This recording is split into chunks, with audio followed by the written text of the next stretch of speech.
Good morning po mga kabayan. Welcome to my YouTube channel. This is Janukoy po mga kabayan.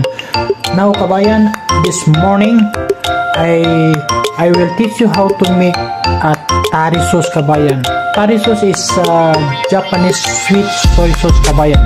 So this morning kabayan, ito po ang ating recipe ngayon. Ituro ko sa inyo kung paano siya gawin kabayan.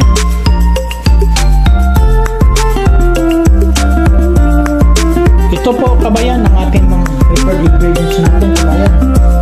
Itong gagamitin natin, ito yung Japanese sake or rice wine kabayan, and then mirin or sweet wine, and then Yamasa soy sauce. Ito yung Japanese soy sauce kabayan. Gagawin natin umaga nito mga kabayan. Ito ay puro Japanese ingredients lang tayo mga kabayan. So kabayan, start na po tayo na gumawa ng tari sauce kabayan. Tapos meron din tayong white sugar kabayan, no? White sugar ang ginagamit ko. Ngayon, ilalagay na natin dito ngayon yan kabayan.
Lalagyan dito, no, itong tari sauce na container niya. Yan, malinis yan at walang tubig.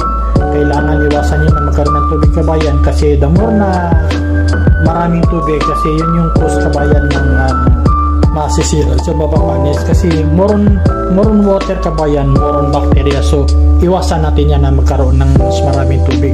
Kailangan malinis yung kanyang lalagyan. Hanggang dito na lang po mga kabayan. At sa umagang ito, siguro meron kayong kunting natutunan na napakasimple lang ang tinuro ko sa iyo. Sauce lang to kabayan, pero magamit nyo kahit anong klaseng meat or seafoods kabayan, magagamit nyo to kabayan. At magpaalam na po tayo pagsamantala kabayan. Ang iyo pong kabayan, Chef John Ongkoy po kabayan. Before you watch my channel kabayan, please don't forget to click the subscribe button and don't forget also to click the notification bell icon para updated po kayo sa aking mga next video pa kabayan. Paalam po tayo pagsamantala kabayan. This is John Ongkoy po. God bless you all.